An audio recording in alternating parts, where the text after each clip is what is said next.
Good evening. I elected to speak from here, and I told the organizers to indulge me because proximity is very important. I want to be close to you as, as I engage with you. First of all, allow me to take this opportunity to thank the Lord for all of you wonderful people, especially the leaders of this DMV area. We had a meeting last night and had some dinner.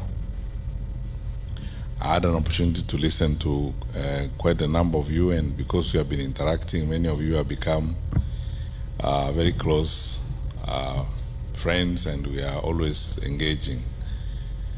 I will explain shortly what I intend to do in the next 1 year, 1.5 years.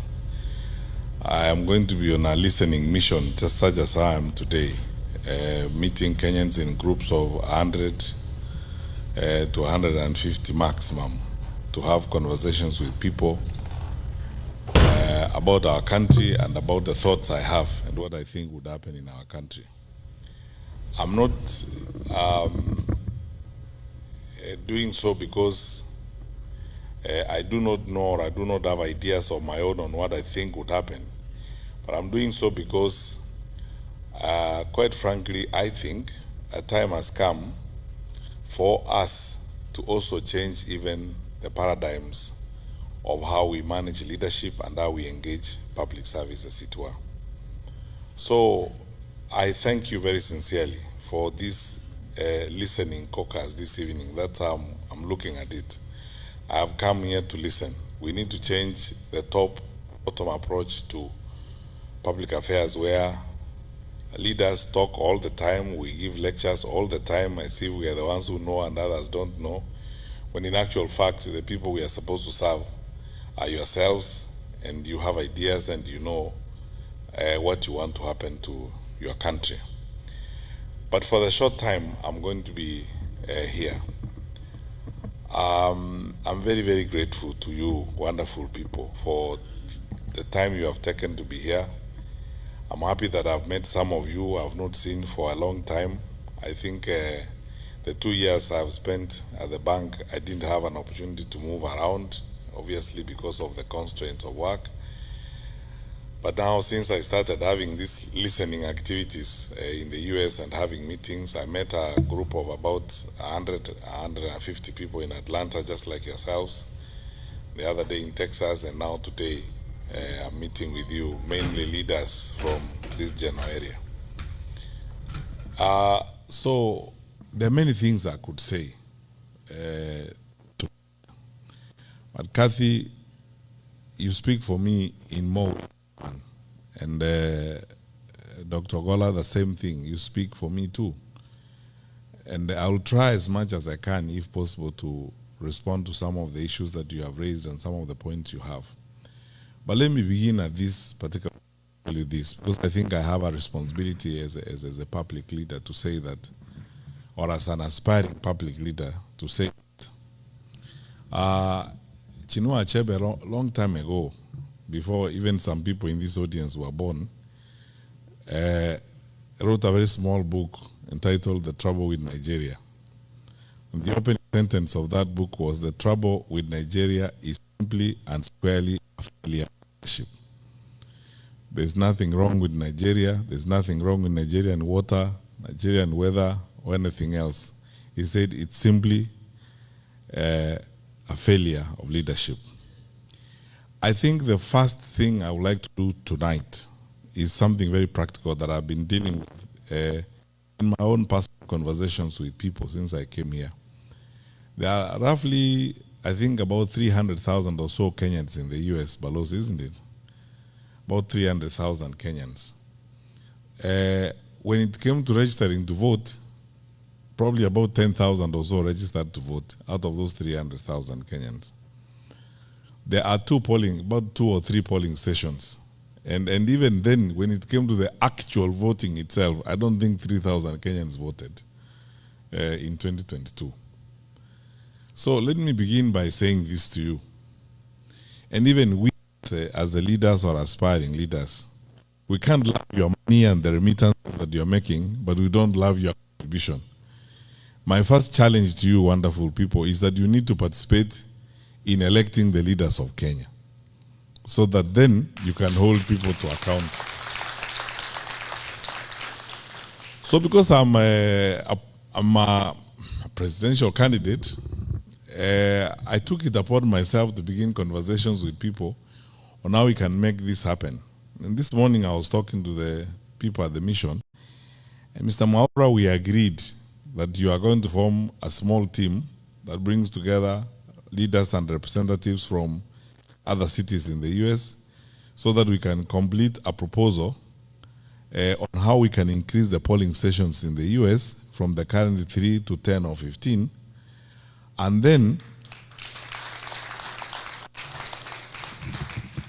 begin a process of sensitizing the Kenyans who are here to participate in the electoral process. Because, my brothers and sisters, whatever we do, unless we are participating in making that decision on who is going to make decisions for us, I mean, what are we going to talk about if you are not participating? We can only whine and dine and complain about it. And I might tell people in Nairobi, for instance, that if the middle class in Kenya actually wanted to change the country, they can change the country. Going to Karen Club and having drinks at Karen Club is good, but it will not get us to where we want to go. Participating in the process will get us there. We can stay on X, it's a good forum, we can engage, yes, but voting, actually voting and going to vote makes a difference, because that way then you'll be able to take decisions that affect the way in which your country is managed. So my challenge to you, leaders, is that please follow up on this discussion we had with people at the mission to complete a proposal that will be looked at by the IEBC on front. As leaders who are outside of government, we have already started a process of both petitioning the IBC and also with a perspective of going to court if need be, to see to it that we have more polling stations here in the US so that you guys can vote. Because it's not, if there was a polling station here tonight in Baltimore, there are more people here who would vote than all those who voted in 2022 from the US in the first place. So this is something I think we need to work on. That's where we need to start from in terms of our participation and so on. So let me go to my brief remarks tonight, and then I am looking forward more to interacting with you and answering questions and giving you my perspectives. And Kathy, I'm going to answer your questions, the ones you asked me about my experience in public service and what I think I'll do differently, as it were. Now, there's nothing wrong with our country. That's where I'll begin. I am one of those people who had the privilege of serving my country in the position of a cabinet minister for 10 years, 2 terms with President Uhuru Kenyatta. That was one of the best times in my life. With all the challenges and the crises, in the Ministry of Interior, for example, 2/3 of the time you operate on adrenaline, because you sleep with phones on either side of your bed. There's no single night that you'll go through the night without those phones ringing, and none of them calls you to wish you happy birthday or to wish you a good night's sleep. It's a crisis after crisis after crisis. A dam has burst out in Solai, in Nakuru, and it has swept down families. Nobody knows, even at that time when the regional commission does, they know how many families have been swept down.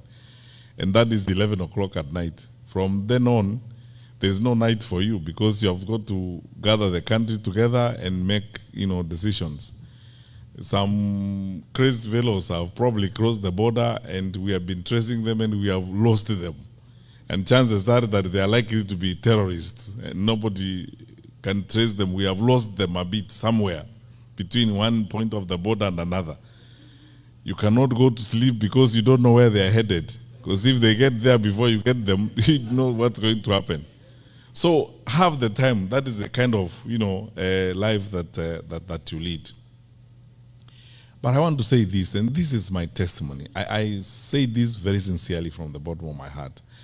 I thank the Lord for every minute, every hour I served. And as I said, it's the best time in my life. We were not, thank you.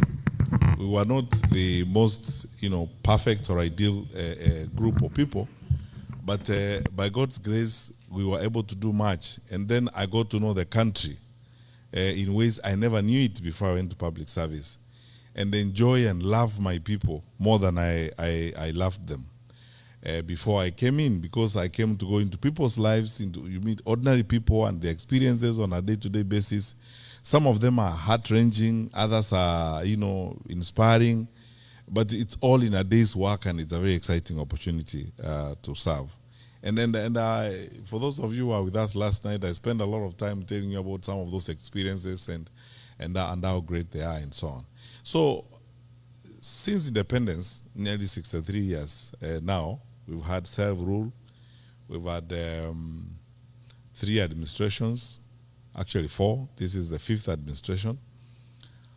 And in addition to peaceful transfer of power, we have been relatively stable, except for when we have had challenges such as we did in 2007, and when we have had security challenges of one kind or the other. We are the anchor state in East Africa, and on the Horn of Africa, that's how we are perceived. We are the most influential and probably consequential environment within the Horn of Africa. Believe me when I say this to you, because of my exposure and travel, we are some of the hardest working people on the continent. And, we have one of the most educated populations. The reason why people choose us for investment and so on is the leverage we have is the human resource capacity that we have in our country.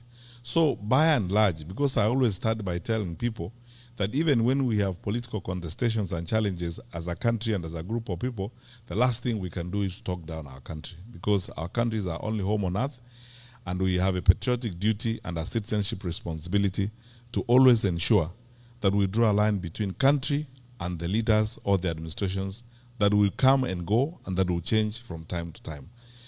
Our country, by and large, is okay. The fundamentals of our country, right from independence, are such that we could do even much better than we are doing right now, which I'm going to come to shortly. But I have to say this to you, and if I didn't, I will be lying to you. We have very fundamental challenges in our country right now. I, as somebody who has served before and served in a very sensitive responsibility, I hate to break it to you, but this is the truth. I think our country is very close to the cliff, and we are facing very, very serious challenges. When you see the level of violence in the country, when you see citizens hijacking a police vehicle and driving it around, the anger and pain and frustration down below is unprecedented. I have not seen it before. Those of you who have come from Kenya recently, you can bear me out on this. The population is angry, frustrated, and especially disappointed because of unfulfilled promises, constant piling of lie after lie, failure in critical sections of our society and our economy. The challenges we are facing now in the education sector, nearly chaotic. No one knows what's going to happen next. Capitation not going to schools. I am told, because I speak to a lot of principals these days, that schools are going to close a bit early because of budgetary challenges and so on. All these are signs of state failure. But the one that worries me most, and the one that should worry you most, is one, that level of violence. And you are Kenyans, I'll be very candid with you. How Mungiki, how Sungusungu, and all these violent groups came up is they started, first of all, because the former state failed, the informal state took over. So as a result of the violence and the recklessness that we have seen from the formal state, the vigilante industry is going to start growing. And if the vigilante industry grows, it means we are setting and moving to an element of anarchy. That happens when our leaders are making excuses, and saying, it is this tribe or that tribe, it is the Kikuyus who are trying to destroy government, and so on. I said in public the other day when I was in Kiambu that, this has been essentially a history of excuses. In the first year of the administration, they said it's Uhuru and his administration that left us empty coffers, that didn't do anything, and so on. Whole year. The following year, it was Raila and Asmio and the Luos who are bringing maandamano and causing problems. Whole year gone. The third year, it is ni Wakikuyu wanataka kuharibu serikali. The fourth year, it will be ni Wakisii na Wakamba na Waluya wanataka kuharibu serikali, and so on and so forth. That's why I said there's nothing wrong with our country, except that we elected through a democratic process incapable leaders who clearly, sometimes you wonder whether they had a plan to govern or they had a plan to do something else. Because if they had a plan to govern, we will not be in the state in which we are. And now, I want to answer the first question, Kathy, you asked. What would be the difference? I want to be absolutely frank with you. I am here and I am interested in running because I believe that I will offer better management and better coordination of government than what we are seeing.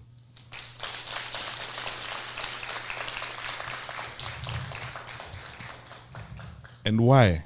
I said the other day in a TV interview that after 10 years of service as a minister and the last 4 of them spent as coordinator of government activities, I understand government almost like the back of my hand. That what actually needs to be done, Kenyans are not looking for a government to cook 1 million chapatis for them.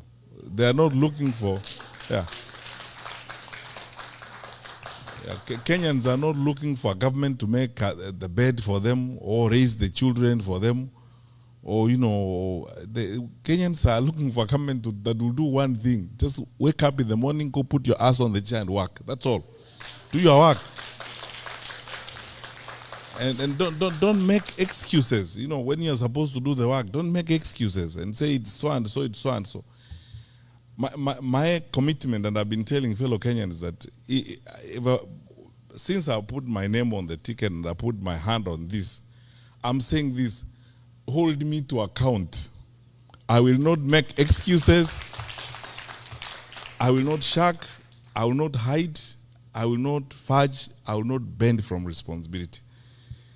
I will face responsibility head on and do the right thing. And there's no problem because you see in Kenya, you have a fantastic institution called the public service. The public service in Kenya has been the basis on which, as a country, we have stood. People go into the public service, they do a fantastic job. Many of them are very professional and very committed people who need, and that's my second point, Kathy, who need trust, leadership that they can trust. Because the trust deficit in the administration is uncoverable. The distance between what they say and the truth is uncoverable. That people need trustworthy leaders, people they can trust. That if they tell you this is going to happen, it is going to happen. That's why I don't want to spend so much time criticizing others. I would like to spend more time saying, in my view, we would like to have a trustworthy government, a government you can believe, a credible government. Whether it's foreign policy, our country, Kenya, over the years has been known for 3 things: stability, reliability, and credibility. That what we tell you is credible as a government. The reason why we are an anchor state in the Horn of Africa and in East Africa is because our neighbors trust us. Over the years, they have trusted us. The largest UN office in the south is in Nairobi. We have very credible relations with the United Nations High Commissioner for Refugees. How on earth can we be the ones arresting opposition leaders and returning them at night to their countries? these things are hurtful to our image as a country. They affect our citizens, especially those of you who live outside the country. If today you were a consultant, a Kenyan consultant in Khartoum, working for a UN agency, how would you be comfortable when that government probably thinks you are a citizen of a hostile country? And it is unnecessary, the things we need to do. So, Kathy, I think the difference would be, I am interested in, and I believe there are many people in Kenya who are looking forward to honest and trustworthy leaders, people they can believe and people they can trust. All of you wonderful people grew up in an environment where you know viongozi wa kitaifa, wakubwa wa serikali, wakizungumza mahali pale waseme, kuanzia mwaka ujao, mpango wa elimu utakuwa namna hii. Kila mtu anaamini hakika hivyo ndivyo itakuwa. Lakini tuseme ukweli, leo watu wakisimama pale, ahadi tumepata ahadi kama maelfu sijui 15 na hakuna hata moja, nothing. In 2022, just before the elections, I was invited to a meeting by Archbishop Ole Sabit and the Anglican bishops. And I spoke to them in this video clip that has been doing rounds all over. The bishops asked me questions about, the budget, saying 5 billion, 2 billion to see border, I don't know which billion is to who. They asked me, I said, these are lies. You're just being lied to. I said that 3 years ago. And Kenyans, it has come to pass. And I said, the Chief Justice invited us to a meeting in Naivasha of the National Council for Administration of Justice. Everybody was in the room, including judges of the Supreme Court and the DPP, the entire justice sector was there. Then I was asked, including the late Jebukati who attended the meeting, I was asked this question about money and campaign finance. And I said, this wash business we are seeing here, some of these people doing well on the campaign trail are people who are on the Interpol list for wash and money laundering. If we are not careful as a country, we are going to launder into elective offices up to 40% of these characters. And we will pay a price for it. Today, my colleagues, those of you who are in the finance sector, we have been grey-listed. 3 weeks ago, the EU also listed us as an insecure financial transaction environment. It has never happened since independence. And the reason why I was very surprised about that EU one is that we are the only country in East Africa on that list. I want to be diplomatically sensitive. Sitaki kuongea mambo mengine niseme, unajua hata Burundi haiko huko. Ta Somalia haiko huko. Sisi tu ndio tuko huko kwa East Africa. Sisi ndio tumeandikwa hapo. Tunafanya ujeuri wa fedha vile tunafanya. So these are the issues. This is the reason why I would like to run for president, because I believe our country deserves and should get better. Our country deserves and should get better leadership, in my view. And you're not going to bring it from us or from Jupiter. The people are there. They are willing and ready to serve their country. What they need are leaders who will go and work. I have not arrived from heaven myself. And I am not one of those who carry around a big Bible ambayo inaweza kukuangusha. I go to churches there every day, singing songs, hymns, trying to pretend that I am holy. I am a sinner like you. It's just that I am a realistic sinner who will say,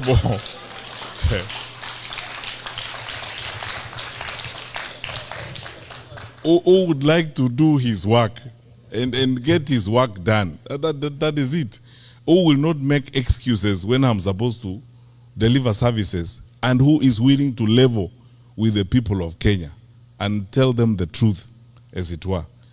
We know when Gen Z happened, the demonstrations against Finance Bill 2024 in June 2024. First of all, I asked very many people, and the privilege I have is that you cannot hoodwink me. I think, as someone said in this room, the late John Mijuki and myself are probably the most consequential ministers of security in independent Kenya. I was there for 5 years. I know our capacity and I know what we will do. How was our parliament overrun in broad daylight, and parliament is 2 kilometers from State House? So, and then MPs were scampering for life. What is shocking to me to this day, honestly speaking, and you Kenyans, I mean, this is something you should ask yourself questions and answer. No one has asked the question, what actually happened and why? Because in ordinary circumstances, we should have had an all-parties parliamentary inquiry, where all parties come together, have a parliamentary inquiry. In fact, if I was president that time, I would have worked with the leader of majority and worked with the speaker to have an all-parties parliamentary inquiry. Why? It would have given me an opportunity as president to listen to the Gen Z and to have an opportunity for them to ventilate so that I understand what is actually going on, have the parents come there, and it would have given us an opportunity as a country to do deep dive and soul searching on what we had not done that caused Gen Z to get to that point. So, we did not do it because viongozi wa kitaifa think they know everything. Then 25th June came, 2025. We lost more lives. Then Sabasaba came. We lost more lives. And my brothers and sisters, we cannot continue that way. That is not how we are supposed to live.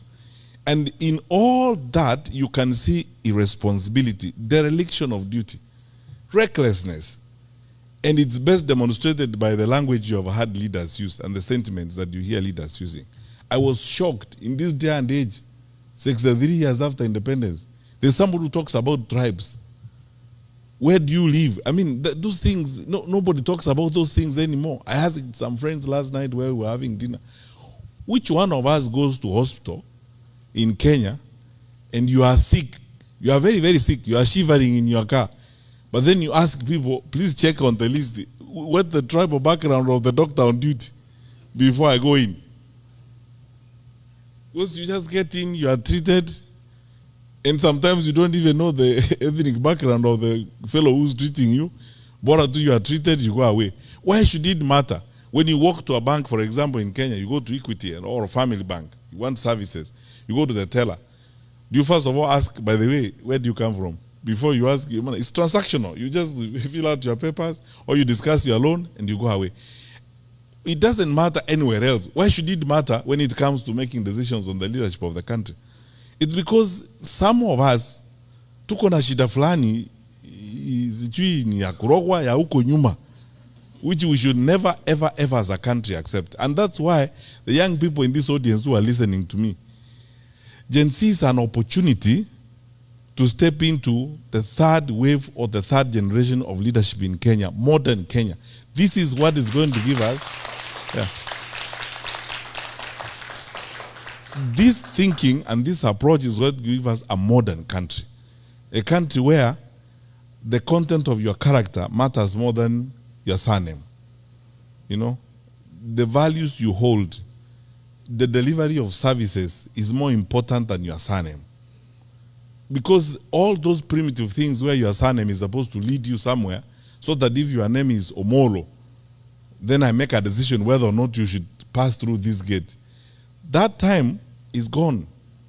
And Kenyans, let us not only resist, let us reject that kind of attitude. So, I'll speak about this until the cows come home, but this is my vision. That one, we can put up, and I can promise, we can put up a credible government that can be trusted, that will ensure the stability of the country, that is reliable. We will not do some of those things that will hurt the image of our country. When I have another time, I will tell you about some of these challenges that we had, even when I was Minister for Security, when some of our neighbors were trying those kinds of things, and we told them, we will not solve your problems. Your problems will be solved there. Don't drag us into your quarrels. Everyone is free to come to Kenya and have fun, as long as they don't break our laws. If you break our laws, that's a different story. But if you're just coming to do business in Nairobi, have a girlfriend in Nairobi, do whatever, you are free. do business here, put up a whatever. That's fine. That's what our country is supposed to be. Because we want to be honorable and respectable members of the international community.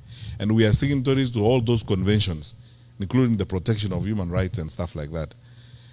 That's what I hope we would do as a government. We would sit down and reorganize the education sector that is chaotic. Imagine, how can you not be frustrated if you are a young university student?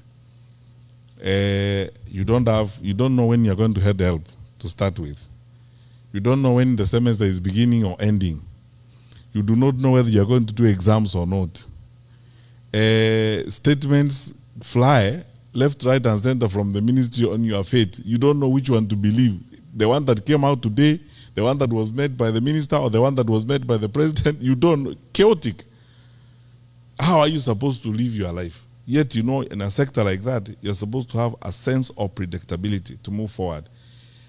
I will advance this argument, especially when we come to the campaign proper. We waived examination fees when we were in government, because I can tell you as a Minister for Education, when we looked at the budget lines and the allocations to the Examination Council and what we have in the budget in the ministry, there was no point really of levying examination fees, especially when you know it is actually going to be a wastage issue, it's going to be an inclusion issue, it's going to be a completion issue. For the educators in the room, like Dr. Weche, you know what that means is that there are people who are not going to do exams because they can't afford 5,700. And if they stop there, that is wastage. All the resources we are putting to educate them is wasted. And these people's lives is messed up. It means it is going to exclude some people. That's why it's an inclusion issue. Only those who are well-to-do will be able to do that. It means it's also a completion issue, because you see, you're going to start having dropouts as a result of this kind of bottlenecks. These are barriers to educational completion, as it were, and the educators in the room will understand what I mean. That is a way that affects the human resources we have for our country. I don't know whether I can be crazy enough to do those kinds of things in society. We would like to run a government that will pay attention to that, because that is, for us in Kenya, education is our gold mine, because that is how we train, and that is the foremost resource we have, and that is the leverage we have for growth and development. Go anywhere in this world, anywhere in this world, you will find Kenyans there, educated Kenyans working in all these international organizations. Sylvia, my colleague, is here. From next week, I'll call her my former colleague when my notice for the bank expires, from the World Bank. And they will tell you, there, we have several economists. We are actually one of the few African countries, I can say that authoritatively, that have contributed significantly to the capacities that you have, even at the bank here. It's because of our education. That is one thing we cannot miss. We need to address it, and we'll sort it out. We will secure the country and ensure that, you know, it is, yani ni aibu ya ajabu. The people are walking around in the capital city of our country, in the capital, not then in the capital city of our country, carrying rungus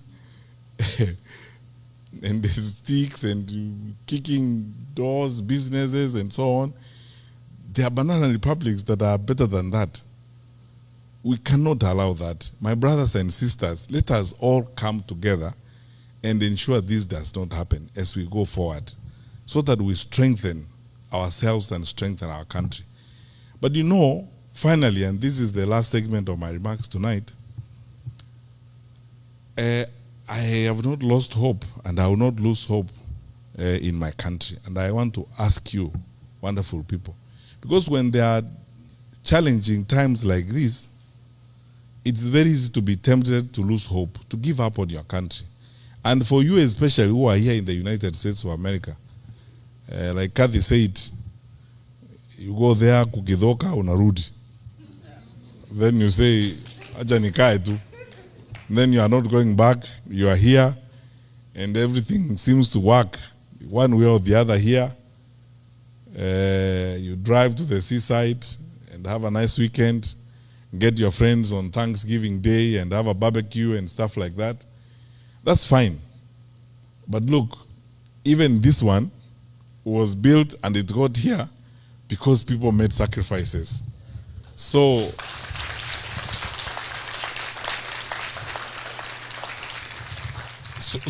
it is our turn to make sacrifices for our generation so that our children and our children's children will find a Kenya that is like this one, so that other people will also come to our country and never wish to leave, because they will find that our country is also very nice, and it can happen.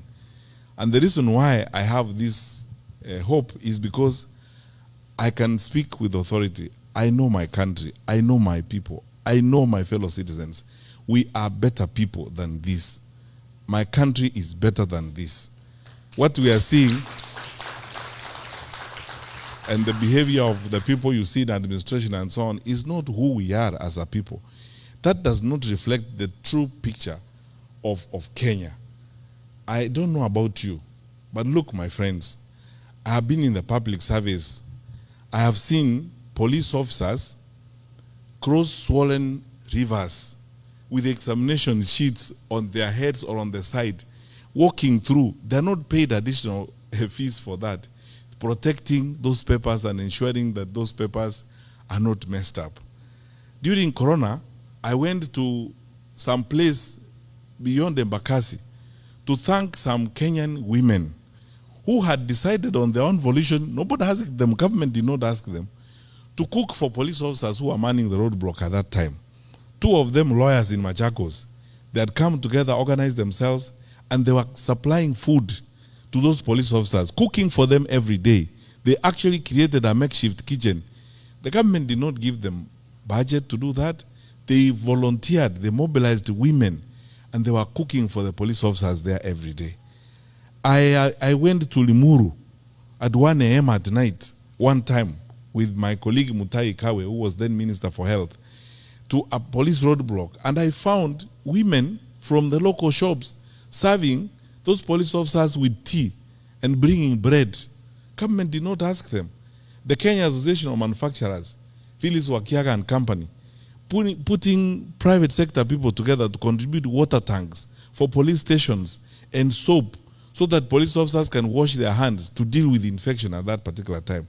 I have seen with my eyes how Kenyans turn up when we have a disaster, donating blood, when we call for food donations, when we have a challenge. Kenyans turning up in their numbers to contribute food. During Corona, we wouldn't have succeeded were it not for the big support we got from the private sector. The private sector team, chaired by Madam Karuku from East African Breweries, and bringing together all these people, committed, attending meetings every day without asking for sitting allowance, and guiding us and working with the government to secure the lives of our people.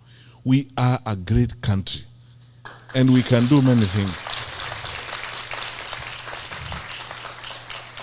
I have worked with public servants who will not ask a question if you ask them to come to work over the weekend. As long as you are trustworthy enough, you respect them and take their advice and don't politicize their decisions or try to create funny games of parachuting people because they come from your tribe and promote them and that kind of rubbish. Public servants who are committed and focused on serving their country. Our country is great. We are better people. So because of that, don't lose hope. We will rise again. We will cross the bridge. And this momentary challenge we have because of some challenges with some of our leaders, we will overcome it and build and move forward. After COVID, we said we will be build big and better. And we will go forward. We are the long distance running country. So we are resilient. We will do well as we move forward. So all I ask you, my brothers and sisters, is this. Let's go beyond these nice conversations we have. Mwaura, let us finish that petition. Let us have additional polling stations here in the US. Wake up in the morning and vote and determine your leaders. Do not complain and write nice stories about what is working and what's not working. It is good to say that because we need those views. But you could actually make it even better by casting a vote and making a decision, and encourage your brothers and sisters back home to participate in the electoral process, to reject violence, reject the temptations to be divided, and reject all this kasumba mbaya that is being brought to us because of incompetence. You know, when people are incompetent and they are not able to work, they make excuses. You know, from morning up to evening, the first time they open their mouth, they say it is Mwaura. You know, it is Mwaura who's not doing his work. Next time they tell you it is Major, you know, and so on and so forth. And the work is looking at them. The challenges are looking at them. They are there every day. And all they need to do is just go to work, sit down, put people together and work. So that is how I think Kathy will make a difference. And I am committed. You asked me about my experience in public service. I've said it was a wonderful experience, and I succeeded because I trusted the people I worked with, and they trusted me. And every single day was essentially a celebration of our nationhood everywhere you go. Whether you meet rural folk or people, you know, sometimes I was telling some friends last night that one thing that I am going to have to learn to live with in this thing I'm now doing, that, you know, I never thought I would actually first of all go into politics and start campaigning and looking for votes. Now I'm here. Sometimes it's an emotional experience, to be honest with you. You know, like when I went to Kiambu, you know, Kenyans are really wonderful people. You meet these women, these ordinary women, some of them are actually walking bare feet. And if you even sit down with them, they actually know what the country needs, and they talk to you very responsibly and very nicely. Those people are not wheeler dealers, they are not cartels, they are not wash guys. They just want a peaceful and stable country. End of story. So, you know, tuaje mambo mingi na story mingi. You know, let's get some work done. Now, I keep telling our leaders, you know, every time they are sometimes even criticizing us and saying, oh, it's the opposition that is sponsoring violence. And I tell them, there is nobody in this world called opposition. People have names. Say it is Fred Matiang'I and give the evidence for it. Because even that blanket and general condemnation is part of that laziness and that recklessness and escapist behavior, as it were. Be direct and say who it is who is doing that kind of thing. There is nobody called opposition, as it were. Just say who it is who is supporting and provide the evidence for it.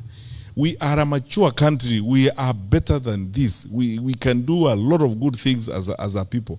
So, my wonderful people, join us, those of us who are walking this journey to making Kenya an even stronger, better, much more stable environment where we are all proud to be.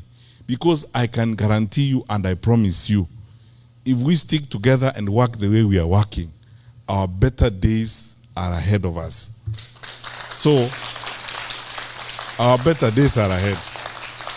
So let's work together. I'm asking each one of you, when you have registered to vote for me.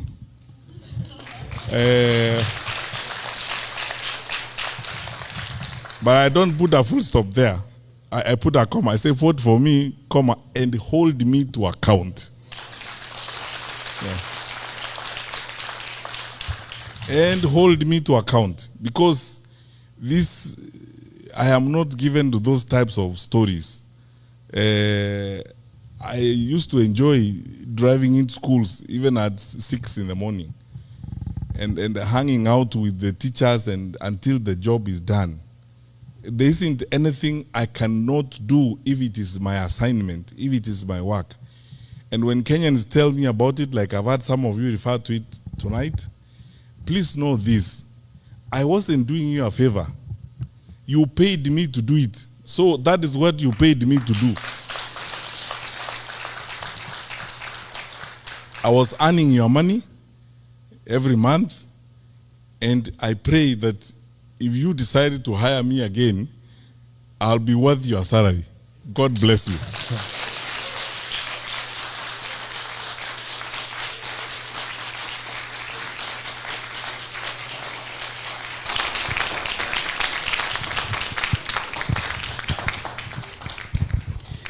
Thank you, sir. We can get seated.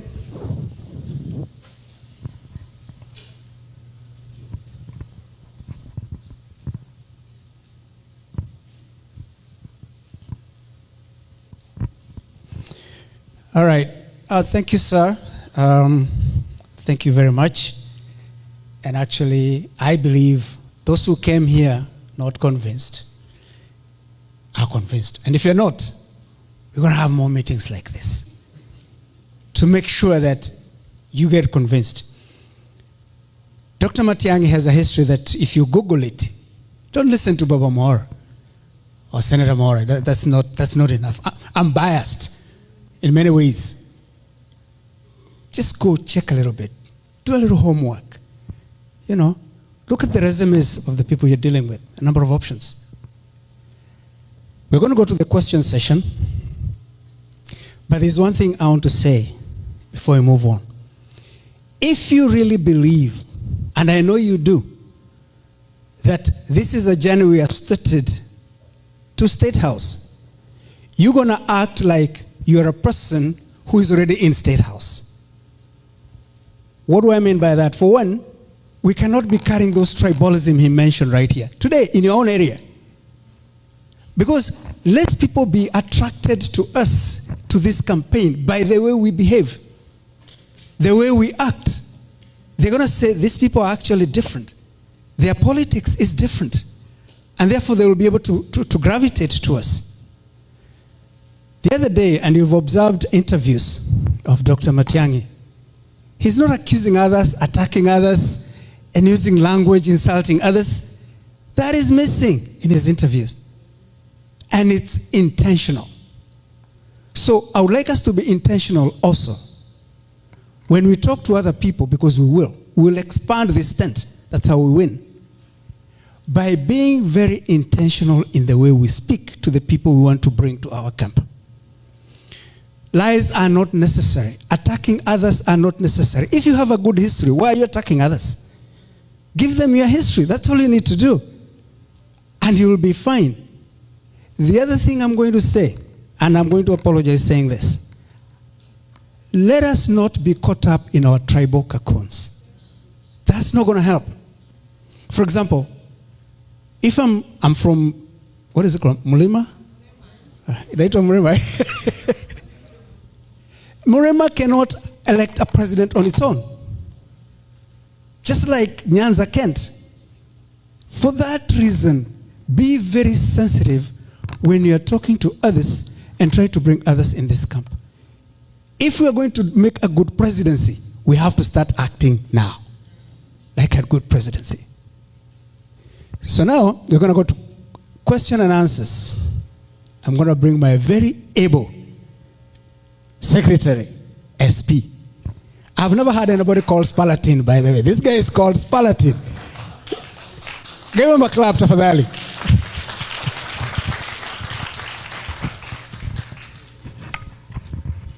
Good evening once again. Good evening, friends. Let me hear you say, restore Kenya. When I say Matiang'I, Matiang'I, restore Kenya. Restore Kenya. Matiang'I. Now, I have a very difficult task at this moment because I recognize that we are running short of time, and I have to apologize that we are not going to be able to have a roaming mic. At a time, I think 2 months ago, we did request you to submit your questions online, and from that, we collected about 70 questions. I have collated all those questions into the bundles that I have in my hands. The good thing is, from Dr. Matiang'I's speech tonight, he has answered quite a few of those questions. Now, the task that is before me here is whether to go ahead and ask the questions and for him to choose to answer them or skip them. But let me say that I'm going to ask a few questions on current affairs and governance issues, because you've touched on quite a few of those questions, and we'll see how far we can go with this.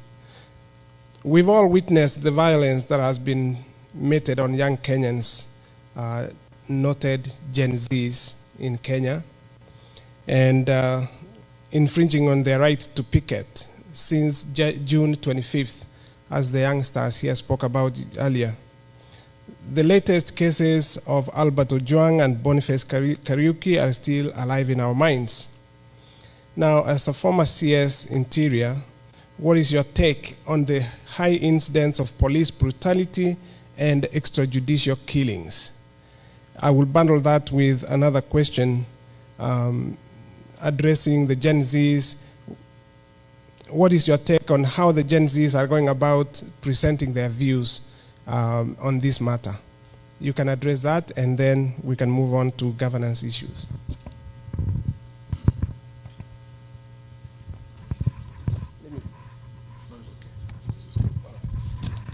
Thank you for the questions. You see, and I think I'll explain this. I believe some of you will probably be hearing this for the first time.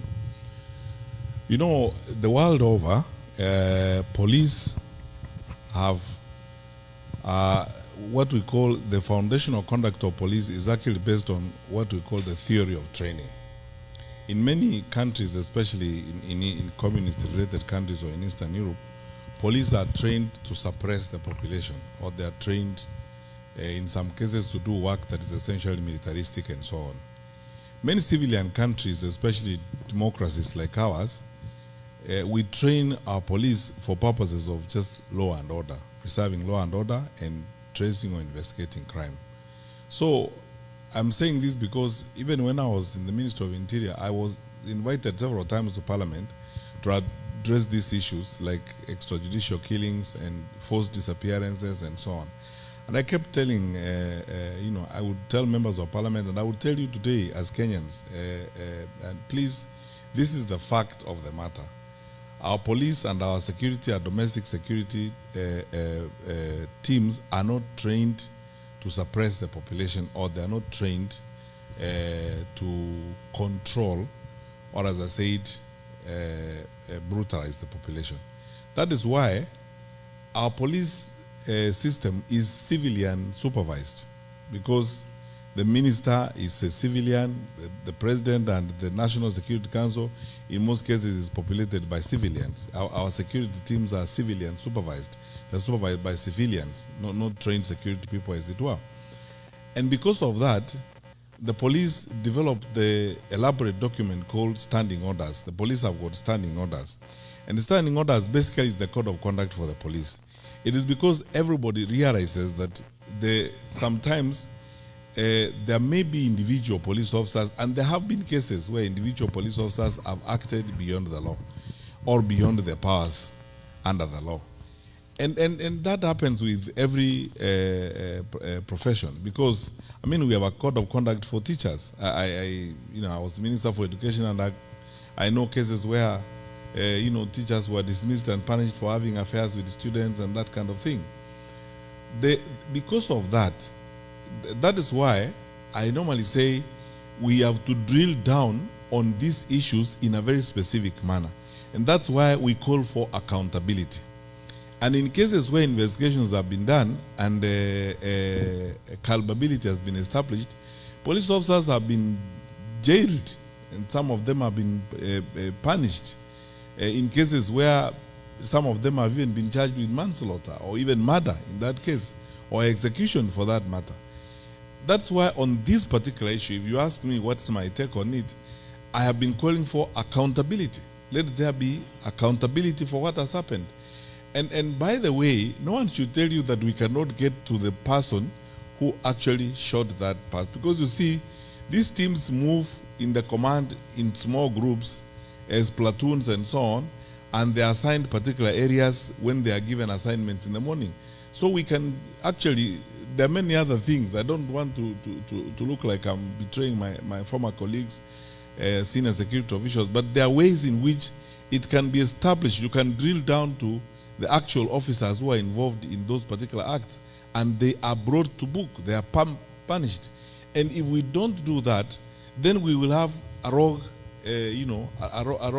security system. The reason why we always insist on accountability is because that is how civilian supervision is going to restore and ensure dignity in the policing of the country, as it were. Let me give you an example. A number of times when I was minister, I had these experiences, and let me give you practical examples. A border rider was killed by some police officers somewhere in Marani or somewhere there.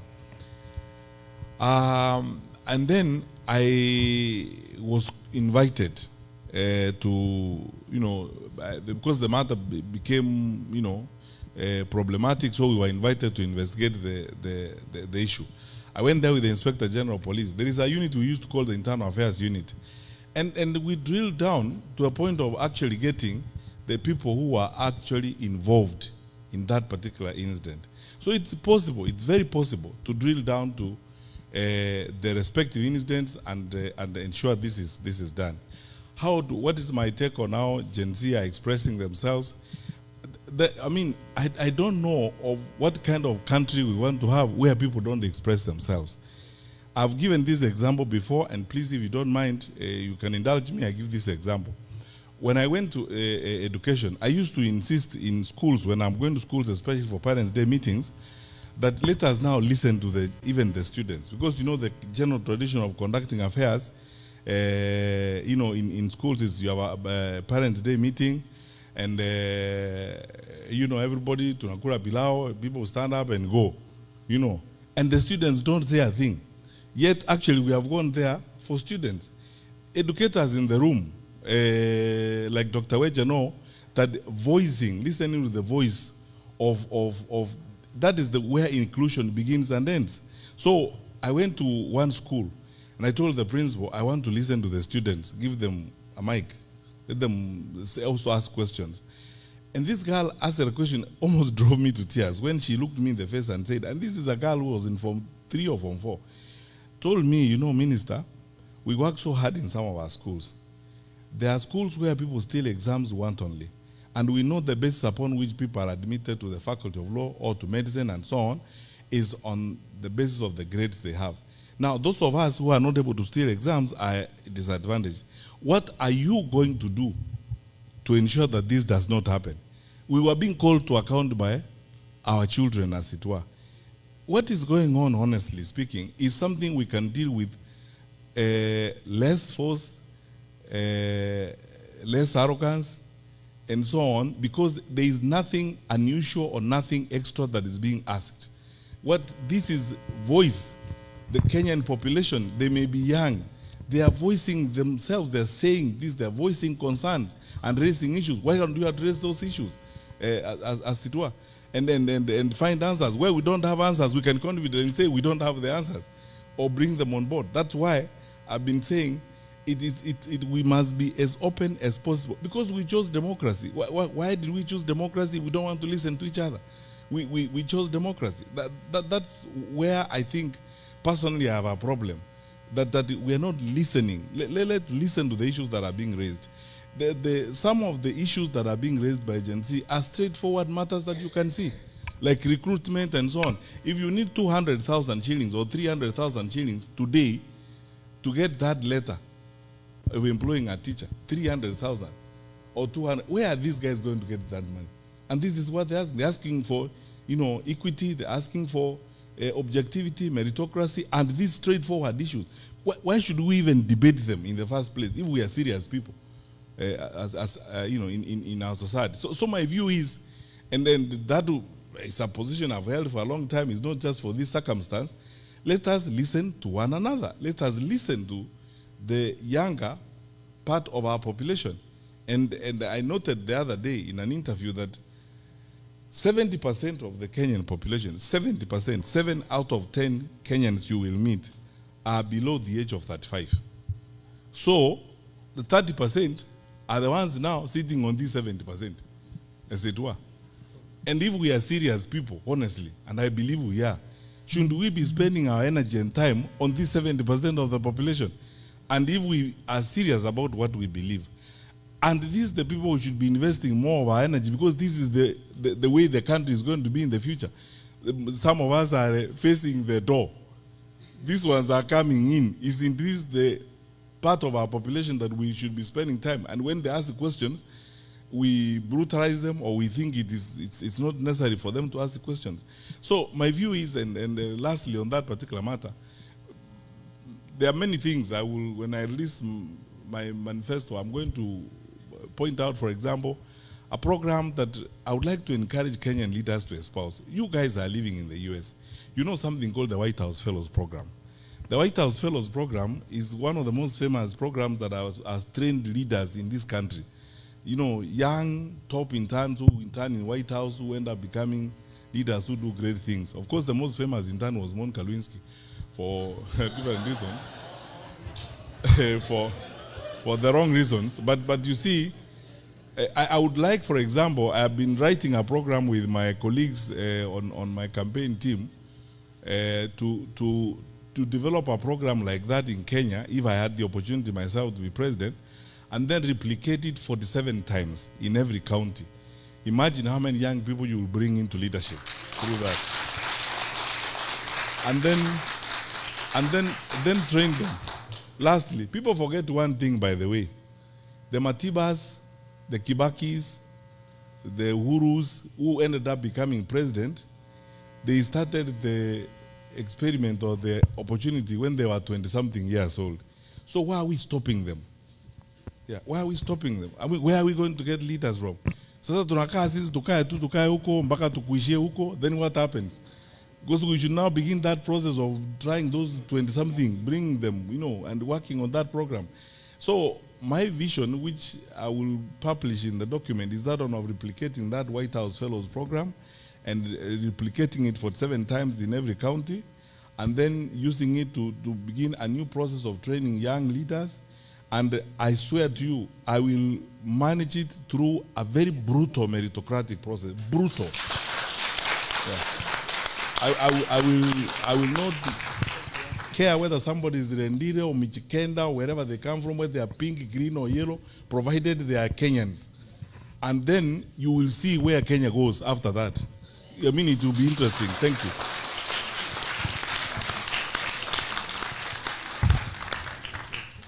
Thank you, Daktari, very, very much. As you have seen, they are dimming and lighting our lights because they're saying it is time. Huko kwa klabu tunaita last call. We may not be able to, as I said earlier.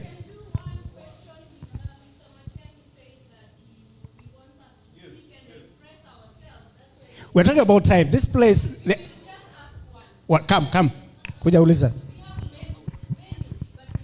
You see that lady over there? Kama utanisaidia kulipa check, tukipitisha wakati. Mko na pesa tutatoa. Pesa tutatoa wapi? Tuko na pesa, hii ni diaspora.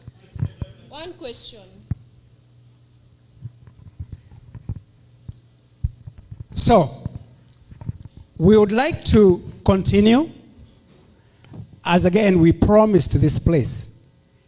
And Vera will tell you it was very difficult to get this place. We want to be able to come tomorrow and get this place.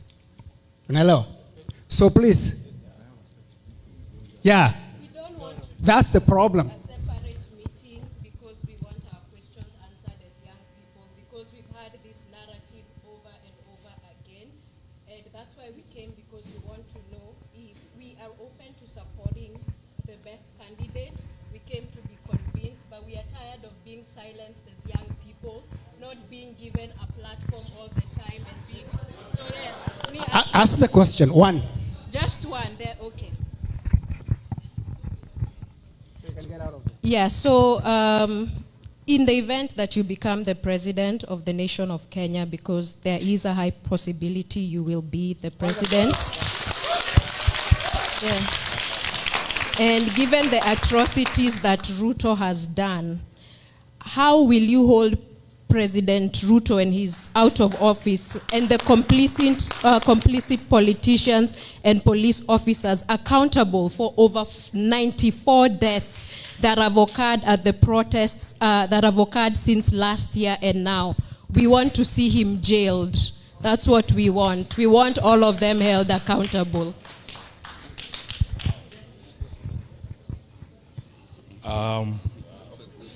This is why maybe next time we have a meeting, we should start with them.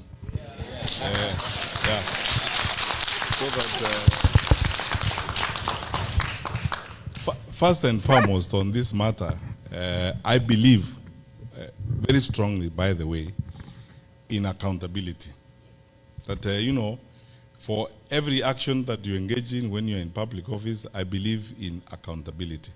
That you should be asked questions and you should answer for what you have done when you're in public office. That's why for many times we have been in public. By the way, I have answered questions myself about Rivayara. I've answered questions about cases of forced disappearances and said where investigations were not complete, the files are there, they should be complete, and I am myself ready to go before an inquiry.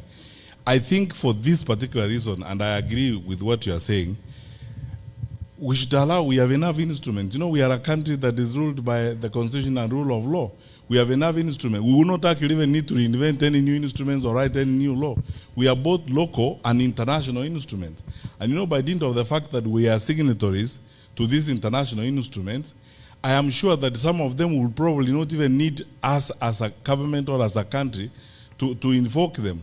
I have said this before. This is not the first time I'm saying it, so that someone says I'm saying it before Zamia. I have said it before in a separate interview in media in Kenya, that people need to be advised about one thing. And I used to tell even police officers when I was their minister, don't take instructions from me to do something wrong, because when you're standing in the dock, I will not be there.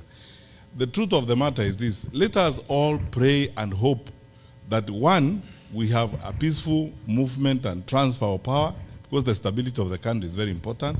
And two, when that happens, I promise you that I will not depart from the line of accountability according to the law and according to what's happening. So that you see, sometimes our countries have got fragilities or certain challenges that we all know. If you politicize certain things, you can end up plunging the country into a chaotic situation. But if you stay on the path of the law, you are always better off if you stay on the path of the law, and the law assists you. Let me finish with this statement. The former head of public service, Mr. Francis Mudaura, when I was in government, we used to have challenges of one kind or the other. So I like consulting these wazes, sit down with the Mudaura. And Mudaura told me one thing that I will never ever forget. He told me, minister, if you actually lived by the law, you decided yourself when you wake up in the morning, you are going to respect the law and you are going to follow the law, you will be a very peaceful man, because you will have nothing to worry about. Because the law makes it easier for everybody, for those who are aggrieved, for those who have been accused, to do the right thing. So I think my view is, let us pray, even as we part, let us pray that we have a peaceful arrangement, and through that, we ensure that the law and the constitution we have in place, which is strong enough, comes into play. I will not betray the constitution. That's my promise. We have come to the end. This is a vote of thanks by Dr. Marwanga, please, before they shut us down. God is good, and all the time.